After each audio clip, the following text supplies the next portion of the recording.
धरती पर जब जब पापियों का अत्याचार बढ़ता है तो देवी दुर्गा एक नया अवतार लेकर पापियों का संहार करती हैं। नवरात्रि में देवी दुर्गा के 9 रूप भी धर्म और न्याय का प्रतीक माने जाते हैं। माता दुर्गा के हर स्वरूप की अपनी अद्भुत कहानी है। महाभारत में भी ऐसी ही कहानी द्रौपदी से जुड़ी हुई है।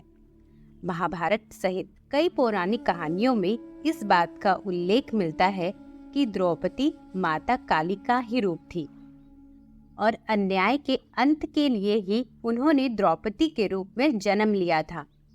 आइए आज जानते हैं महाभारत में द्रौपदी के काली स्वरूप की कहानी। पंचाल देश के राजा द्रुपद अपने बचपन के मित्र द्रोणाचार्य से प्रतिशोध लेना चाहते थे, लेकिन द्रोणाचार्य कौरव और पांडवों के गुरु थे, इसलिए उन्हें कुरु राजवंश का संरक्षण प्राप्त था। ऐसे में द्रोणाचार्य से प्रतिशोध लेना इतना आसान नहीं था। राजा द्रुपद के मन में बदले की भावना भरती जा रही थी। इसी बदले की भावना में राजा द्रुपद ने एक यज्ञ करवाया। इस यज्ञ से राजा द्रुपद को एक पुत्र की चाह थी, जिससे कि उनका पुत्र आगे चलकर उनका प्रतिशोध ले सके। परंतु ऋषि मुनियों ने राजा द्रुपद को इस अनैतिक कार्य के लिए यज्ञ करने से रोक दिया। ऐसे में राजा द्रुपद का क्रोध 7वें आसमान पर पहुंच गया और वे क्रोधित होकर कहने लगे, यज्ञ से पुत्र न मांगू तो फिर क्या मांगू? पुत्री की मांग करूं? क्या पुत्री मेरा प्रतिशोध ले सकेगी? अगर ऐसा है तो चलिए, मैं इस यज्ञ के फल के रूप में एक पुत्री मांगता हूँ। राजा द्रुपद का क्रोध यही शांत नहीं हुआ, बल्कि वे प्रतिशोध की भावना से भरकर यज्ञ कुंड में सिंदूर, कपूर, अभ्रक, लौंग और इलायची की 5 आहुतियां देकर जोर जोर से कहने लगे, देवताओं के पास अगर मुझे देने के लिए केवल पुत्री ही है तो फिर मुझे ऐसी पुत्री चाहिए जो पवित्र होकर भी समाज में अपवित्र कहलाए, जिसे जीवन भर अपमान मिलता रहे लेकिन फिर भी उसका सम्मान बना रहे और वह देवी की तरह पूजनीय हो। मुझे ऐसी पुत्री दीजिए जो जीवन भर कष्ट सहती रहे फिर भी वैभव की रानी बने, उसका पूरा जीवन कष्टों से भरा हो। राजा द्रुपद को लगा था कि देवता उनकी ऐसी विशेषताओं वाली कन्या की मांग सुनकर हार मान लेंगे, लेकिन तभी यज्ञ कुंड से अग्नि का तेज लिए एक कन्या अवतरित हुई, जिसका नाम यज्ञसेनी रखा गया। यज्ञसेनी को पंचाल देश के राजा द्रुपद की बेटी होने के कारण पंचाली और द्रौपदी जैसे नाम मिले। राजा द्रुपद ने क्रोध से भरकर हवन कुंड में अभ्रक की आहुति दी थी, जो चंडिका को दी जाती है।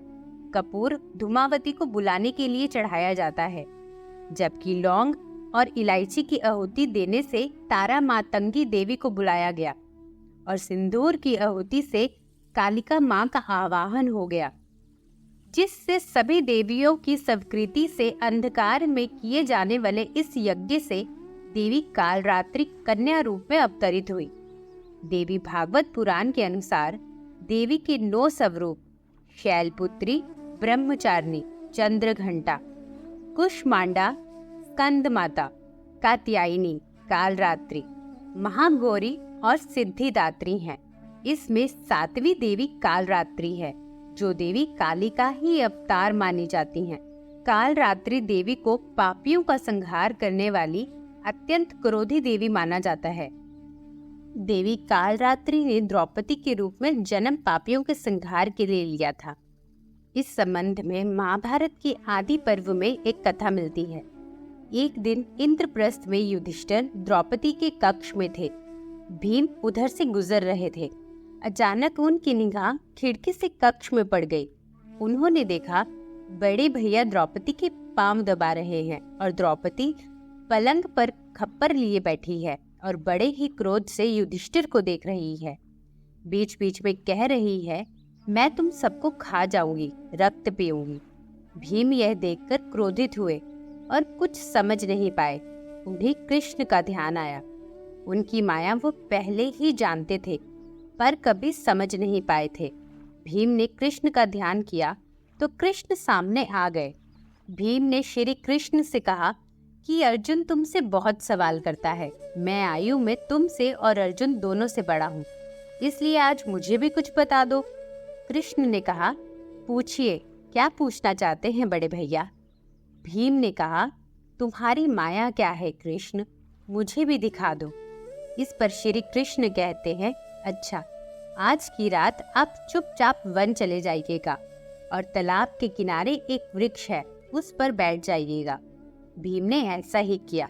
उधर रात गहराई और अचानक ही वहां प्रकाश फूटा और सरोवर के किनारे कई सिंहासन लग गए। थोड़ी देर में इंद्र आदि देवता और योग योगनियां भी प्रकट हुई। इसके बाद भीम ने देखा कि द्रौपदी अपने उसी भयानक रूप में चली आ रही है। पीछे महाराज युधिष्ठिर समेत उनके सारे भाई और सबसे पीछे नारायण भी है। द्रौपदी सबसे ऊंचे सिंहासन पर बैठ गई। युधिष्ठिर ने फिर से क्षमा मांगते हुए अभयदान मांगा तो द्रौपदी क्रोध में उन्हें देखने लगी। भीम ने देखा कि क्रोधित हुई द्रौपदी का रंग काला पड़ने लगा है और वह धीरे धीरे काली मां में ही बदल गई हैं।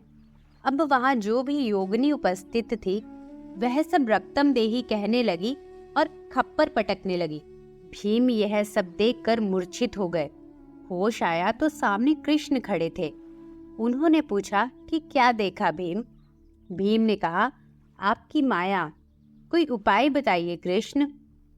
तब श्री कृष्ण ने कहा, आज जब दोपहर में द्रौपदी भोजन परोसे तो आप उसे खाइएगा मत, बल्कि उसे छूना भी मत। जब वह पूछे कि क्यों नहीं खा रहे हो तो कहना कि मुझे एक वचन चाहिए। भोजन परोसते समय द्रौपदी आपको वचन देने से मना नहीं कर सकेगी। भीम ने वैसा ही किया। द्रौपदी ने पूछा, क्या हुआ, क्या चाहिए? भीम ने झट से कहा, हम पांचों भाइयों के लिए अभयदान। द्रौपदी ने अभी ये सुना ही था कि कृष्ण आ गए और बोल पड़े कि छठे प्राण मेरे भी छोड़ दो। द्रौपदी खिंच गई और इसी दौरान कुछ बोलने की कोशिश में उसकी जीभ दांत के बीच आ गई। इससे जीभ को घाव लग गया और जमीन पर रक्त की 6 बूंदें गिर गई। इतने में द्रौपदी सावधान हो गई और अन्य बूंदें गिरने से बचा लिया। फिर द्रौपदी ने कहा, ठीक है माधव, जैसा आप कहें। ऐसा कहते ही पांडवों और कृष्ण को अभयदान मिल गया। महाभारत युद्ध में यही योद्धा जीवित बचे, बाकी मारे गए या फिर किसी श्राप के चलते उनकी मृत्यु हो गई। युद्ध में अर्जुन नारायण का निमित्त बना, नारायण काली के लिए माध्यम बने और काली का काल रात्रि अवतार महाभारत में खप्पर भर भर कर रक्त पीता रहा। द्रौपदी असल में कौन है, इसका प्रमाण हमें तब मिलता है जब वह दुशासन की छाती के लहू से बाल धोती है। द्रौपदी के रूप में माता महाकाली ने ही अवतार लिया था ताकि कृष्ण के साथ मिलकर वह अधर्म का नाश कर सके। असल में देवी ने अलग अलग युगों में कई अवतार लेकर संसार का कल्याण किया है। इसी तरह महाभारत में भी देवी का यह अंशावतार कहलाया। धन्यवाद।